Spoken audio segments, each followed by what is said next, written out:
for story time on Chaos Corner. In a society like Mexico, there is the need for cultural heroes. The idea of someone who's going to avenge the wrongs of the world. South of the border, there's a very different brand of professional wrestling, which in recent years has encroached more and more on the mainstream American consciousness. With its origins in the early 20th century, the Mexican style of wrestling, Lucha Libre, is known for its exotic masked performers, wild tag team encounters, and innovative high-flying maneuvers. The international lucha phenomenon really began with the Lunaroff family, who founded Mexico's and the world's oldest wrestling company. Major luminaries of Lucha Libre, such as El Santo, Blue Demon, Mil Máscaras, Pero Aguayo, Rey Mysterio, and Mystico have become cultural icons in their native country, and the mystique of the mask of the Lucha Conquistador has taken on almost sacred proportions. Much more surreal and stylized than its American counterpart, some would even say more cartoonish. Lucha Libre presents professional wrestlers as comic book superheroes come to life. In recent decades, Lucha Iconography, well, let me say that 3 times fast, Iconography has even taken on something of the mythic, with the mask itself becoming a visual clue for Mexican culture in general. Nearly as popular in Mexico as pro sports like soccer and baseball, Lucha Libre is a breed apart from American pro wrestling. Nevertheless, its fast-paced, high-energy, and high-risk pro wrestling has influenced U.S. rings in recent years as luchadors have traveled north and as American grapplers have also adapted some of their signature maneuvers. Nevertheless, its high-fast, high-paced, and high-risk style, as I said, has infiltrated the U.S. rings. There is evidence that pro wrestling in Mexico goes back nearly as far as it does in the United States. All the way back to the late 19th century. In the early 20th century, Italian entrepreneurs Giovanni Raselovich and Antonio Fournier achieved some success promoting a style of combat sport that they first referred to as Lucha Libre. Let that marinate. Put that in your pipe and smoke it. Translated as freestyle wrestling. But it wouldn't really be until the 1930s that Lucha Libre first took hold of the national consciousness. Thanks to an enterprising government official who took a liking to what he witnessed in the rings of El Paso, Texas, and decided to bring the unique form of entertainment back to his native land. We are live here on Chaos Corner. Thanks for being here. Drop an elbow on that like button. Finger poke it if you have to. Eye rake it. Leave a comment in the chat. Share. Get us into the algorithm. Become a member. It's only $2.99 a month. I mean, I gotta jerk off the dog to feed the cat if you can't afford that. Not needed, but much appreciated. The best way to support the channel. And I will be watching Worlds Collide tonight. So I don't know if you're out there right now. Hula Grim? Are you there? Hula Grim? I'll be checking in over on your channel at 10 p.m. Eastern Standard Time. Big O Otis Gaming, are you here? Funny Rob, Bay, Hoodie Rob, Bay, are you here live right now? Scripts, are you flipping the script? Here on Chaos Corner. Austin Nance, are you here? Future, throw them up, baby. Kratos, Comic Book Bob, Hollywood. Here's Johnny, Rick Del Santo, the Professor. Where's the midmost mark? Here live right now on Chaos Corner, I rarely go live. You guys know that. Where's the mid-most mark? Before worlds collide, talking some Lucha Libre. So we'll see what happens. A test run, stand by, don't go anywhere. I want to try to give you guys a little information and a little temporary distraction and stress reliever from the current world affairs here. So we're talking Lucha Libre, El Paso, Texas. Raised in the Jalisco region of Mexico, Salvador Lutroff Gonzalez had been serving the government ever since battling the forces of Pancho Villa during the Mexican Revolution as a teenager. While working for the tax department, he was relocated to the border town of Ciudad Juarez in 1929. While there, he began attending wrestling matches presented by promoter John McIntosh in early and nearby El Paso, watching the finest stars of the era colliding during the early 30s. Luderoth became enamored of the exciting style of wrestling performance that was emerging at the time, and by 1933, he had invested his money in creating an organization called Empresa Mexicana de Lucha Libre, Mexican Wrestling Enterprise. This entity still exists today as Consejo Mundial de Lucha Libre, the World Wrestling Council, not to be fused with the Puerto Rican League of the same name.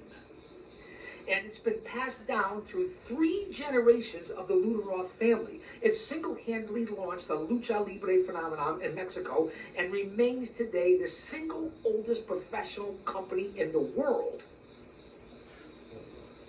Investing in even more money, won in a national lottery, Luderoth was able to build his company into a national force during the mid-1930s.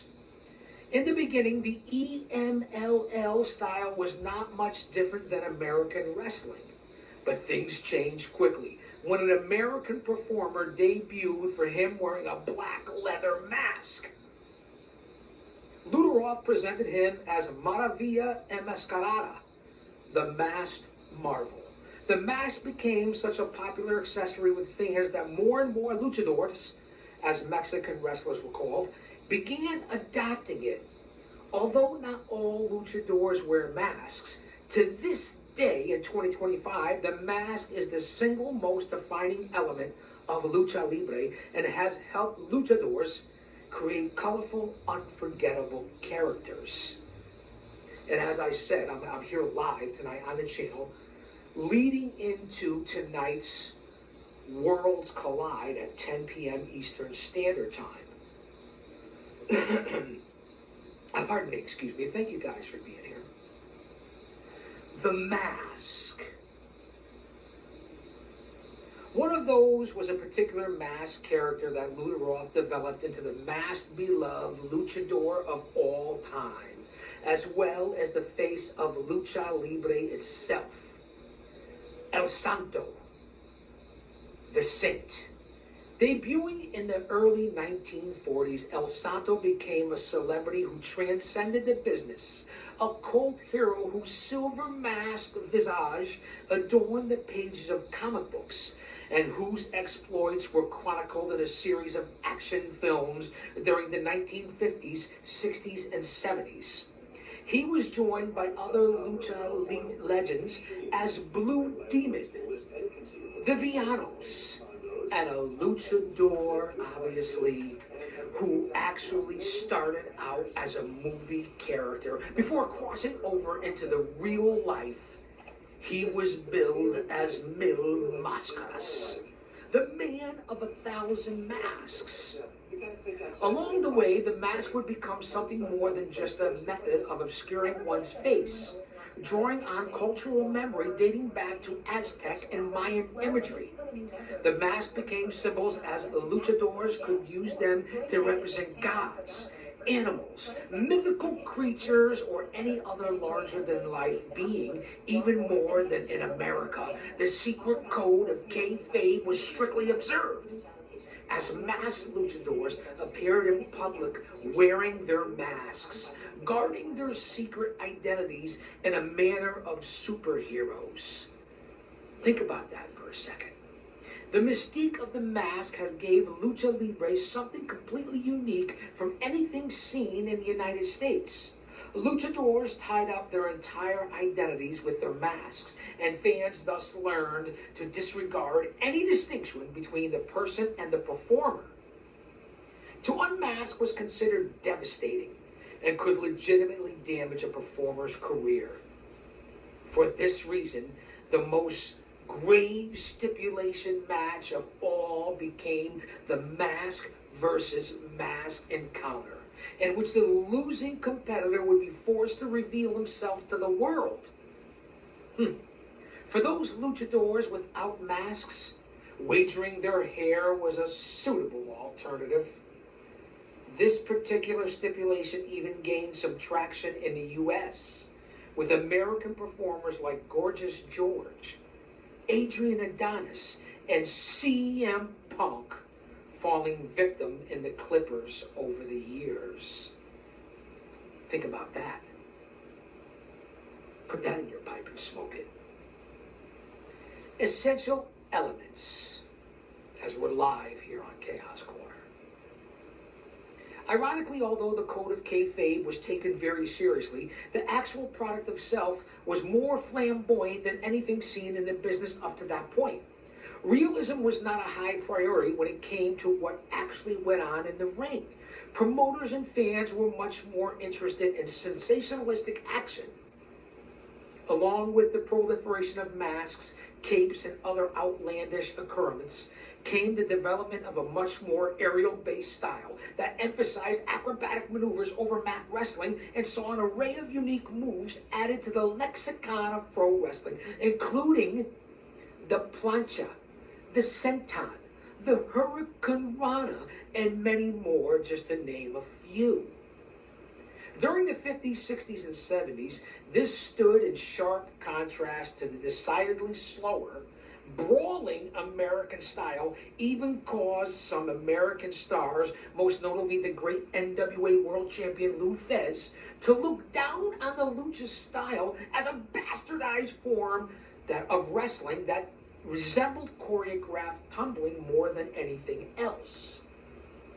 In that era, all the American wrestlers always looked down on Mexico because their wrestling looked so fake. Quoting Dave Meltzer, who doesn't know his ass from his elbow, of the Wrestling Observer. At least that's my opinion. He did maybe in the 80s and into the 90s, but nowadays, I mean, I don't know. He's got the brain of a dehydrated BB. You couldn't watch 30 seconds of Lucha Libre and believe you were watching a contest, even though the fans were every bit as fervent and even more so, to quote Meltzer. Along with the new style, Lucha Libre developed its own set of rules that set it apart as well. To add even more action, 6-man tag team encounters, or trios, well known to AEW nowadays, became the standard lucha matches, with partners flying in and out of the ring with far more frequency than in American tag team matches. The outside area around the ring saw nearly as much action as the inside. Midget wrestling became an integral part of the product in the form of the mini estrellas, many of whom were miniaturized versions of already established stars. You guys know that, right? Similar to heels and faces, luchadors became divided into rudos and technicos, respectively.